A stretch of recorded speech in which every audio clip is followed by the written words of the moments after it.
Imagine leaving cookies and milk out for Santa, and he does actually show up, but with a furry companion that is not a reindeer.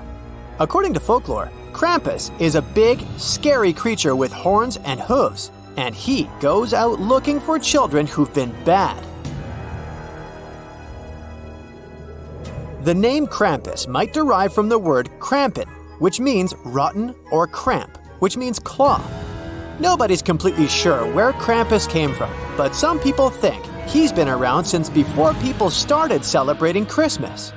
Some say that people have been celebrating Krampus since the 6th or 7th century, which is a super long time ago.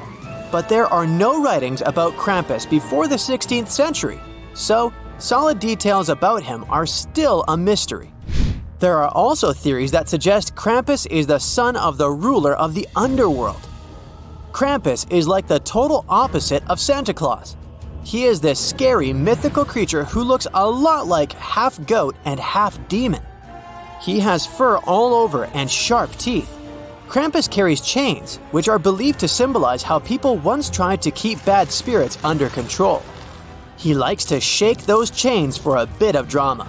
And sometimes, these chains have bells of different sizes jingling along. He also brings bundles of birch branches, and he uses them to punish naughty kids. Some folks think these birch branches might have had a special meaning in ancient pagan rituals. If you like to explore such stories, like, share, and subscribe to How About. In some versions, the birch branches are replaced with a whip. Krampus was said to be sometimes seen with a sack or a basket strapped to his back. And that was not for carrying toys or gifts, that was for hauling away bad children. Some say he might take them away for further punishment, or even on a one-way trip to the underworld. Krampus goes by different names in different places, like Black Peter and Klaubauf, to name some. In parts of Europe, people celebrate St. Nicholas Day on December 6th. The night before St. Nicholas Day is what they call Krampus Night. During this time, Krampus performs his spooky tricks to frighten naughty kids. Sometimes he is with St. Nicholas, and sometimes he's on his own. St. Nicholas usually looks like a bishop in fancy clothes, carrying a golden staff.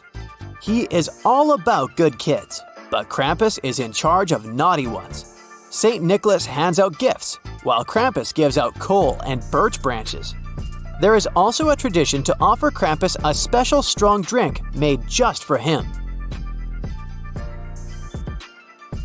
In 1923, the Krampus tradition was banned by the Austrian government of the time.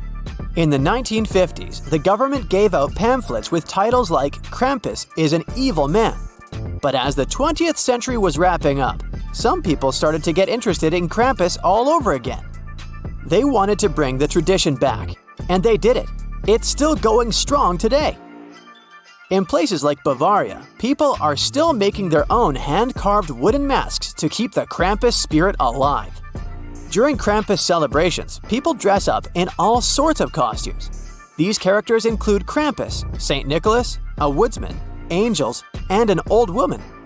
Krampus's costume usually has elements like a furry suit, horns, a demon mask, and hooves.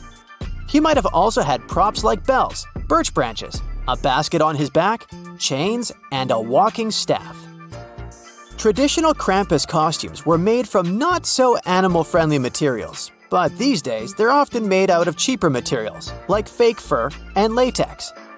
Every year, as Christmas approaches, there's a pretty unique tradition that happens in the alpine villages of Austria. It's a tradition that's been around for over 1,500 years, and it still gets everyone excited, especially in the Austrian region of Tyrol. Families gather to watch the Krampus Parade. In this parade, young guys dress up in fur suits and wooden masks and attach cowbells to themselves. They even ride on chariots with fire. During these festivities, you'll spot Krampus figures and their gang of elves mingling with the crowd. They're on the lookout for innocent bystanders, often older kids and adults. These red-eyed costume folks carry prickly brooms and birch branches. When they spot a target, they chase their victims until they give in. They might even shake chains and whip their birch branches around to make the spectators a little jittery. Most of the people from Tyrol think this tradition is good fun. They're often found munching on roasted chestnuts while enjoying the whole thing. Traditionally, children leave their shoes out and wait. If they've been nice, they find treats in their shoes. But if they've been bad, they might find a birch rod, which is not a fun surprise.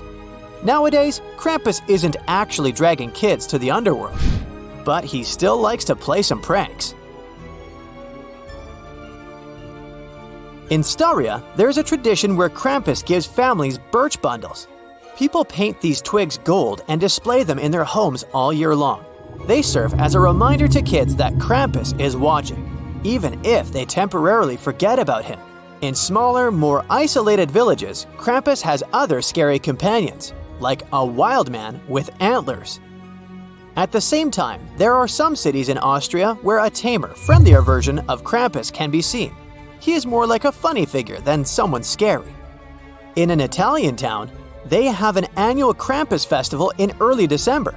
At dusk, the Krampus comes out of an old cave and chases kids, even adults sometimes. He gives them a nudge on the legs to remind them to behave. To calm Krampus down, children and young people have to recite a prayer. There are similar figures in nearby areas. In many parts of Croatia, Krampus is pictured as a demon wearing a cloth sack around his waist, along with chains around his neck, ankles, and wrists. As part of the tradition, when a child gets a gift from St. Nicholas, they also get a golden branch to show their good deeds for the year. But if the kid has been naughty, Krampus takes the gifts and leaves a silver branch instead to remind them of their not-so-great behavior. Krampus can also thank the hype for buying stuff in the 1800s for his growing popularity. Around that time, people were all about trying new things, so manufacturers saw an opportunity to make money off Krampus. It started when the Austrian authorities let go of the control over postcard production. This allowed businesses to produce a variety of Krampus-themed postcards, and they really took off. When mass media like postcards became a big thing in Germany and Austria in the 1890s, Krampus got caught up in the craze. They started making special holiday cards called Krampuskarten. But these cards weren't about spreading warm and fuzzy feelings. The ones that said greetings from Krampus were quite different. Many of these postcards showed Krampus going after children, leading them away or carrying them off in his bag. Not the kinds of cards you would send to your grandma. Some postcards meant for grown-ups showed Krampus as a woman and sometimes with women. Until 2004, most people in the United States probably had no clue about Krampus or those Krampus cards. But then, one art director named Monty Beauchamp put together a book filled with Krampus cards and also set up an art show based on them. It's hard to say if Monty is the main reason why Krampus became a thing in the United States, but ever since, Krampus has become sort of a funny, ironic figure in America. And the real kicker occurred in 2015, when they came out with a big Krampus movie. Not a low-budget one, but a proper comedy horror film called Krampus, starring Adam Scott and Toni Collette. So even though Krampus is pretty new to America, this Alpine legend is like the original Bad Santa who's been around for generations.